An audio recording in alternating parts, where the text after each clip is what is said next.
die toekoms geopenbaar in die lig van Gods ewige woord. Omdat die onmiddellike toekoms vir ons van soveel belang is, word hier die 5de studie aan die Antichrist gewy. En steeds bly ons lese, daar staan geskrywe. Kom ons vra God se seën op hierdie belangrike studie. Ons bid. Dierbare Vader in die hemel, ons dank U vir die voorreg om U woord te kan bestudeer. Lei ons op U paaie, verlig ons verstande om U pad helder te sien. Vul ons met U Heilige Gees, o God. Gee ons krag om op daardie weg te wandel. Staan ons by in ons individuele nood en probleme en behoeftes. Sla nou U arms van liefde om ons, o God van ons heil. Amen. Uit vorige studies weet ons dat Openbaring 13 oor 2 diere handel. God het hierdie spesiale boodskap oor die 2 diere of die 2 magte aan ons gestuur op wie die eindes van die eeue gekom het. Die dier uit die see, die pausdom, het reeds in die tydperk na Paulus begin verrys in die kerk van God en in 538 na Christus sy troon finaal van die draak gekry. Vir 1260 jaar het hy daarop gesit voordat hy sy dodelike wond ontvang het in die jaar 1798 na Christus. Die geskiedenis bevestig al hierdie feite. En in daardie tyd verrys die 2de dier uit die aarde uit, naamlik die Verenigde State van Amerika. Hierdie 2 magte het baie nader aan mekaar beweeg die afgelope dekades. Washington en Rome is die 2 belangrike stede op aarde. Maar hulle volle gesamentlike optrede is nog toekomstig. Ek sê hierdie woorde in die begin van 1980. Nou wat sê die tydtafel van God? Gaan Amerika doen voor God optree en met hulle albei afreken en met die hele wêreld waardeur hulle bedrieg is? Kom ons kyk wat daar geskryf staan op die tydtafel van die toekoms. Groot tekens gaan plaasvind vanuit Amerika met die doel om die hele wêreld te verlei terug Rome toe.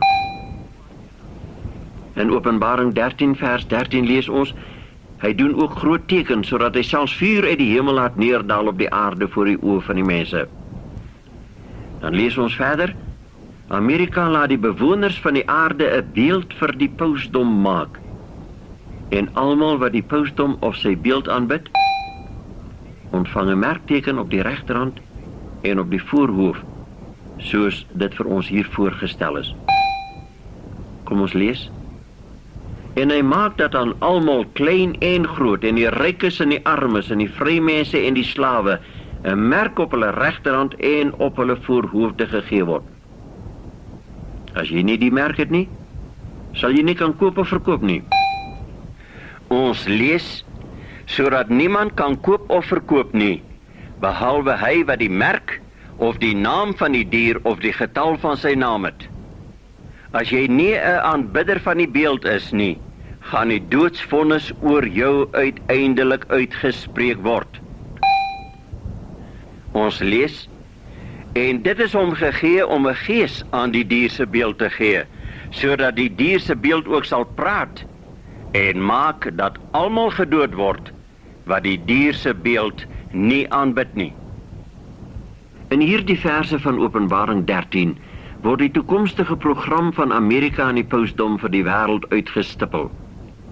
In hierdie program is 2 dinge baie belangrik. Hulle is eerstens die beeld van die pausdom wat Amerika gaan oprig, en dan tweedens die merkteken wat almal op aarde moet ontvang, of so nie moet jy sterf van honger, deurdat jy niks kan koop of verkoop nie. Laastens word die doodsvonnis dan oor jou uitgespreek. Laat ons baie goed begryp, hierdie is die Satan se laaste slotprogram vir die wêreld deur die 2 groot werktuie in sy mag, Amerika en Rome. Ons moet nou uitvind van die beeld en van die merkteken, dis lewensbelangrik. Tussen hakies, Dink jy die duiwel wil hê ons moet weet wat sy planne is? Gewis nie. Daarom is daar soveel menslike vertolkings van hierdie lewensbelangrike geheime. Maar ons wil nie raai of spekuleer nie, of ons eie opinies daaromtrent uitspreek nie. Ons kan hierdie raaisels alleenlik verstaan deur in die lig van Gods woord te bly. In die Bybel is die sleutels tot elke geheim. Goed. Die eerste vraag wat ons dan vra is die volgende.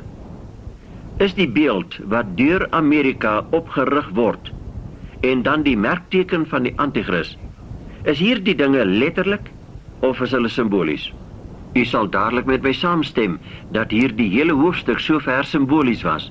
Die twee diere, die see, die aarde, die lamshorings, die draak, alles is simbole waarvan God onsself die verduideliking gee in sy woord. Daarom moet ons tot die noodwendige slotsom geraak, dat hierdie beeld en merkteken figuurlik of simbolies moet wees, maar dan wel simbole wat ons kan verstaan uit die skrif. Ons is oorspronklik na Gods beeld geskape. Dit beteken dat ons Gods beeld dra. Hoe? Ons praat soos hy, ons dink en doen soos hy. Dit is immers van meer belang as die uiterlike ooreenkomstes. Want kyk, al die mense lyk tog ook verskillend, nie waar nie? Wat is dan 'n beeld van die pausdom? Dit moet 'n organisasie wees wat op dieselfde beginsels as die pausdom werk. Dit dra Rome se beeld. Gevolglik moet dit 'n godsdienstige organisasie wees soos die pausdom. Tweedens, moet dit soos Rome diktatoriaal wees. Dit wil sê wat hy sê op geestelike gebied is absoluut en finaal. Derdens, moet dit leer soos Rome, dat terwille van die gemeenskap se welsyn, diegene wat nie buig en gehoorsaam nie, gestraf moet word deur die gesag van die staat, wat met die kerk ten nouste saamwerk. Met ander woorde, vriende, die beeld van Rome is 'n godsdienststelsel, wat deur die wette van die staat ondersteun en beskerm word. Dit is 'n kerkorganisasie met politieke magte soos wat Rome deur die eeue heen gehad het. Die wesentlike aard van die pausdom is en was nog altyd, glo wat ek glo, doen wat ek sê of so nie, daar is die brandstapel en die folterkamer. Die beeld wat Amerika as bolwerk van die protestantisme vir Rome gaan oprig, kom dan neer op 'n godsdienstige of kerklike organisasie of raad in die protestantse wêreld, wat soos Rome en saam met Rome gaan optree, doen soos Rome of ly die gevolge. Die protestantse kerkorganisasie sal die staat kry om sy dogma op ander denkendes af te dwing. Staat en kerk sal verenig in Amerika, godsdienstvryheid sal verdwyn, en die wat nie saamgaan nie, sal gelikwideer word. Let asseblief aandagtig op die volgende woorde. Wanneer Amerika godsdienstige wette gaan maak, wat sal neerkom op gehoorsaamheid aan die Rooms-Katolieke kerk, en die protestantse wêreld kry om hom heelhartig hierin te volg, sodat vervolging en die doodstraf uitgespreek gaan word, teen diegene wat Amerika nie hierin volg nie, dan kan gesê word, dat 'n beeld vir die pausdom opgerig is, waardeur hy al sy vroeëre magte herwin het. Gebeur hierdie dinge, vriende? Juig die bose leerskares in triomf. Kom ons kyk bietjie hoe die aarde dan daaruit sal sien. Ons stel dit voor as 'n sirkel. Hier sien u dit voor u. Volgens Openbaring sal die grootste deel van die wêreld die Antichrist volg. Hulle ontvang sy merkteken. Hier afgesonder van die populêre beweging, waarin daar groot wonders en tekens plaasvind en die Satan rondgaan as 'n tweede Christus. Hier in die hoek gedryf as het ware, is die klompie gelowiges wat getrou aan God is en wat weier om die merkteken te ontvang. Later volg daar 'n studie oor die merkteken. Ons sal dit baie deeglik moet bestudeer. Maar nou, Amerika neem die leiding. Die woede en haat van die hele wêreld word op hierdie klein klompie getroues aan God gekonsentreer. Hulle is die sondebokke, die oorsaak van alle rampe en teëspoed, sal daar gesê word. Hulle word beswadder, verkleineer en geblameer vir alles wat verkeerd gaan op die aarde. Dit is beter dat hulle sterf, as dat die hele aarde vernietig word, sal gesê word. En wat moet met hulle gedoen word? Punt nommer 1. As hulle halstarrig weier om saam te gaan met die res van die wêreld, word sanksies en boykotte teen hulle toegepas. Hulle moet van ellende omkom. Onthou u hoe God vir Elia by die spruitkrit gesorg het, toe die koning gesoek het om hom dood te maak, omdat hy geblameer is vir die droogte en ellende in Israel. Ons kom by punt nommer 2. As hierdie gelowiges nog koppig voortgaan in hulle rebellie, is hulle skuldig aan hoogverraad teen die mensdom en hulle moet uitgewis word. Hierdie doodsvonnis oor die kinders van God, vriende, sal die begin van die einde van alles wees. Luister, die uurglas van die wêreld het dan feitlik leeggeloop. God kyk na die aarde.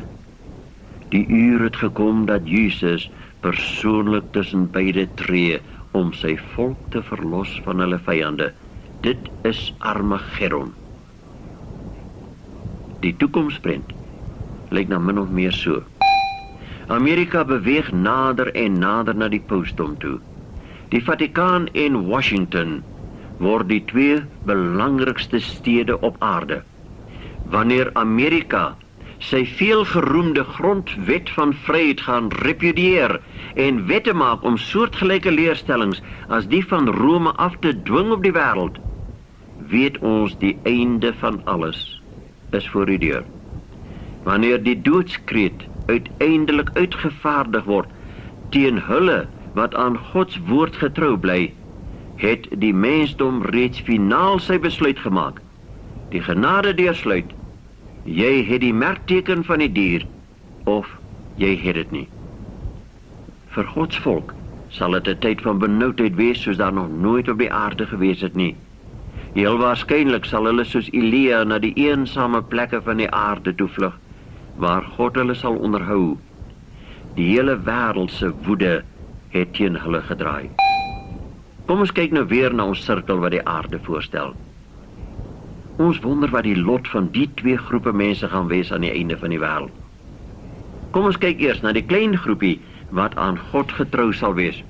En ons mag nie anders as deel van hulle wees nie, is dit nie waar nie? Openbaring 15 vers 2 vertel ons wat hulle lot gaan wees.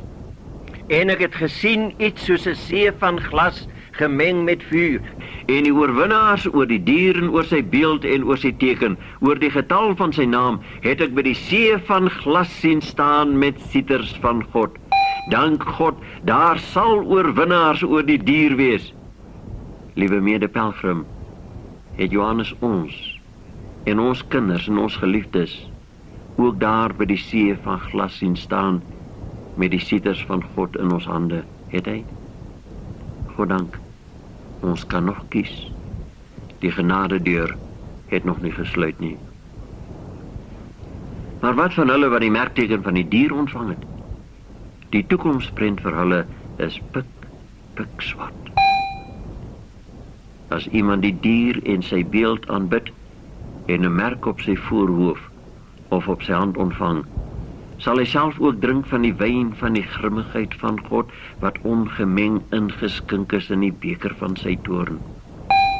En dan lees ons verder in hoofstuk 16. En ek het 'n groot stem uit die tempel aan die 7 engele hoor sê, gaan gooi die skale van die grimmigheid van God op die aarde uit. Toe gaan die eerste een weg en gooi sy skaal op die aarde uit, en kwaai en bose swere het aan die mense gekom wat die merk van die dier gehad het en sy beeld aanbid het. Na hierdie eerste vreeslike plaag volg nog 6 engele met hulle plaag, die een verskrikliker as die ander. Met die 7de plaag is dit universele pandemonium. Die wêreld kyk op en sien Jesus in groot krag en heerlikheid op die wolke van die hemel afkom. Die pausdom Amerika en die wêreld word saam met die Satan betrap in hulle oorlog teen God. Opsommenderwys sien ons die toekomsgebeure dan so. 1. Amerika maak godsdienstwette in ooreenstemming met die van die pausdom, wat die ware aanbidders van God nie kan gehoorsaam nie, omdat dit strydig is met die uitdruklike woord van God. 2. Teen die kinders van God volg 'n boikot, sodat hulle nie mag koop of verkoop nie. Dit is wêreldwyd. 3. Die kinders van God volhard in hulle weiering en 'n doodsdekreet word uitgevaardig om al die gehoorsame kinders van God op een oomblik te vernietig. Hulle word dus voelvry verklaar op die aarde. 4. Wanneer dit lyk of die Satan die oorhand gekry het deur sy werktuie, die pausdom in die Verenigde State van Amerika, gryp God in ten behoewe van sy volk. Jesus kom om sy volk te verlos. Hulle is verseël as sy eiendom, omdat hulle aan hom getrou was. Jesus kom self terug na die aarde toe, om hulle te kom uitruk uit die mag van die Antichrist. Die berge sien u en bewe van angs. 'n wolkbreekstorm verby. Die wêreldvloed verhef sy stem, steek sy hande omhoog. Die son en die maan bly in hulle woonplek, by die lig van u pyle wat verbyskiet, by die glans van u flikkerende spies. In grimmigheid betree u die aarde, in toorn dors u die nasies. U trek uit tot redding van u volk. Watter vreeslike uur vir hulle wat God nie ken nie, maar watter uur van triomf vir hulle wat hom ken. Liewe vriende, watter skok gaan dit nie vir miljoene mense wees nie. Hulle het gedink hulle ywer vir God, en hier word hulle deur God betrap, waar hulle met die wapens in hulle hande staan teen sy kinders. Nou eers besef hulle wie die Antichrist en wie die ware gelowiges is. Maar dis te laat. En terwyl die aarde bewe voor Jesus met sy 10.000e en duisende van magtige engele, vlug hulle hals oor kop na die berge toe en hulle skreeu, val op ons en bedek ons van die aangesig van hom wat op die troon sit, want die uur van sy toorn het gekom, en wie kan bestaan? Wie kan bestaan, behalwe die getroue, die vervolgde kinders van God? Jesus stuur sy engele uit met harde trompetgeklank om hulle te versamel. Die grafte gaan oop, en die ontslape kinders van God staan onverganklik op. Juichend gaan al die verlostes met hulle Jesus na die wonings toe wat hy vir hulle berei het in die hemel. En die goddelose, hulle lê soos mis op die aarde. Daar is niemand om hulle te beklaag of te beween of te begrawe nie, sê die Bybel. Die kaper van hierdie aarde, die Satan, is gevange geneem en opgesluit. Die aarde rus na hierdie vreeslike slotgebeure. Vriende, wanneer ons aan die toekoms dink, word ons soms bang. Sal ons al hierdie dinge kan deurmaak? Kom ons hoor wat Gods woord ons toeroep in hierdie dae. Hy wat in die skuilplek van die Allerhoogste sit, sal vernag in die skaduwee van die Almagtige. Ek sal tot die Here sê, my toevlug en my bergvesting, my God op wie ek vertrou. Want hy is dit wat jou sal red uit die net van die voëlvanger, van die verderflike pes. Hy sal jou dek met sy vlerke, en onder sy vleuels sal jy skuil. Sy trou is 'n skild en pantser. Jy hoef nie te vrees vir die skrik van die nag, vir die pyl wat bedags vlieg nie, vir die pes wat in die donker wandel, vir die siekte wat op die middag verwoes nie. Al val daar 1000 aan jou sy, en 10.000 aan jou regterhand, na jou sal dit nie aankom nie. Net met jou oë sal jy dit aanskou, en die vergelding van die goddelose sien. Want u Here is my toevlug, die Allerhoogste het jy jou beskutting gemaak.